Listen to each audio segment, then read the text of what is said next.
একটু হিম্মত করে ঢুকে যা, একটু হিম্মত করে ঢুকে যা। খেলা হবে, খেলা। ছোটবেলা থেকে যে জিহাদের চেতনা লালন করছি, তোমার না ঢুকলে তো বাস্তবায়ন করা যাচ্ছে না। সাহস করে ঢুকে যা। আমার দেশকে দখল করবি। আমরা তো স্বপ্ন দেখি অন্য কিছু। আলহামদুলিল্লাহ আমাদের স্বপ্ন বাস্তবায়ন শুরু হয়ে গেছে। ঢাকাতে সিরিয়ায় কালিমার পতাকা উঠে গেছে, কালিমার পতাকা উঠে গেছে। আমরা স্বপ্ন দেখি ইনশাআল্লাহ খুব শিগগির দিল্লির লালকেল্লায় আবার কালিমার পতাকা।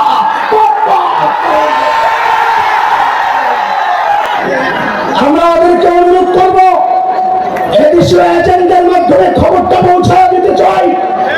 আমার দেশে ঢোকার আগে আমার পূর্বপুরুষের ইতিহাস ঐতিহ্য একটু পড়ে আসো, তোমাদের ভালো হবে। আমাদের একটা সোনার ইতিহাস আছে, ওলামায়ে দেওবন্দের একটা সোনার ইতিহাস আছে। ওলামায়ে দেওবন্দের রক্ত যখন এই জমিন স্পর্শ করেছিল, ব্রিটিশ লাল কুত্তা পালাতে বাধ্য হয়েছে। ওলামায়ে দেওবন্দের রক্ত যখন আফগানিস্তানের জমিন স্পর্শ করেছিল, রাশিয়ার শেখ বন্ধুরা পালাতে বাধ্য হয়েছে।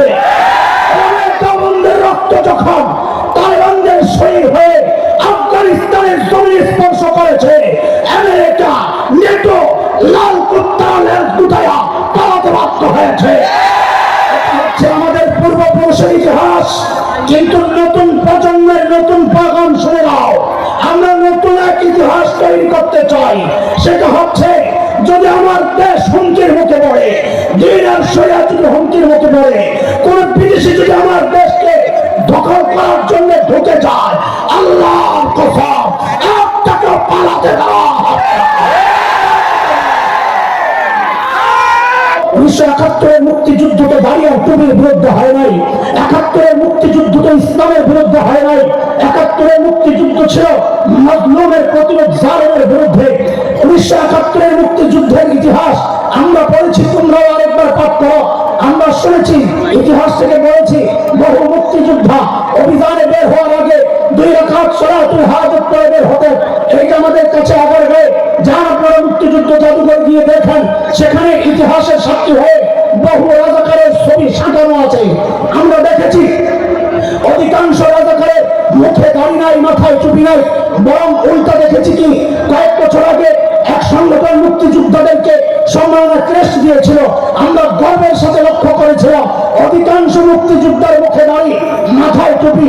আরে 7ই মার্চের যে ভাষণ নিয়ে তোমরা গর্ব করো, সেদিন তিনি সেই ভাষণ বলেছিলেন, এবারের সংগ্রাম মুক্তির সংগ্রাম, রক্ত যখন দিয়েছি আরো দেব, এদেশকে মুক্ত করে ছাড়বো ইনশাআল্লাহ। ইনশাআল্লাহ বলে স্বাধীনতার জন্য মানুষকে উদ্বুদ্ধ করা সেই ভাষণ কোনদিন ইসলামের বিরুদ্ধে মুক্তিযুদ্ধ হতে পারে না। তাই আমাদের জিজ্ঞাসা এরা কারা, যারা মুক্তিযুদ্ধকে দাড়ির বিরুদ্ধে দাঁড় করাতে চায়, যারা মুক্তিযুদ্ধকে টুপির বিরুদ্ধে দাঁড় করাতে চায়। আমাদের স্পষ্ট কথা, এটা হচ্ছে যুগের আবু জাহেল। ওই যুগের আবু জাহেলরা ডাইরেক্ট বলতো, লা তাসমাউ লিহাযাল কুরআন ওয়ালগাউ ফি, কোরআন শুনবে না, কাউকে শুনতে দিবে না, শয়তান বড় ভয়ঙ্কর বাপ্পা। সেই যুগের আবু জাহেলদেরকে দিয়া কোরআন থেকে দূরে সরানোর জন্য আগের সেই পদ্ধতি গ্রহণ করে নাই। অপপ্রচারের মাধ্যমে, অপব্যাখ্যার মাধ্যমে এমন একটা নষ্ট প্রজন্ম তৈরি করছে, যেই প্রজন্ম দিনের মধ্যে দাড়ির প্রতি ঘৃণা তৈরি হবে, টুপির প্রতি অশ্রদ্ধা তৈরি হবে। একজন আলেম তার স্ত্রীকে নিয়ে গেল কিছু সময় নিবিড়ে কাটানোর জন্য ভারতীয় মিডিয়া এবং তাদের এদেশীয় পাচারক গোলামরা এটাকে জাতির সামনে কত নির্দিষ্ট ভাবে উপস্থাপন করলো। অপপ্রচারের মাত্রা সর্বোচ্চ পর্যায়ে তারা নিয়ে ঠেকালো। আমাদের স্পষ্ট পেগাম, বাংলাদেশে ইসলাম কচুরি পানার মতো ভাইসা আছে।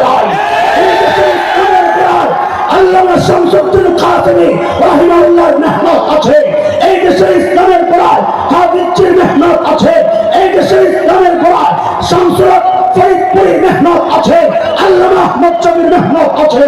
বাংলাদেশ থেকে ইসলাম নিশ্চিহ্ন করা এতটা সহজ হবে না ইনশাআল্লাহ।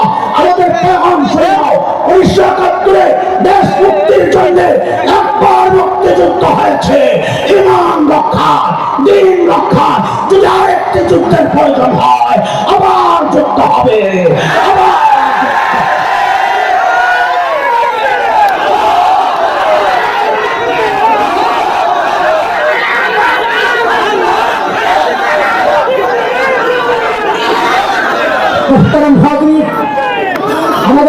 কয়টা?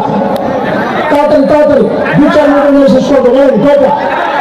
ওই যে কাম সারছে, স্লোগান দিতে হবে, আমি নিজে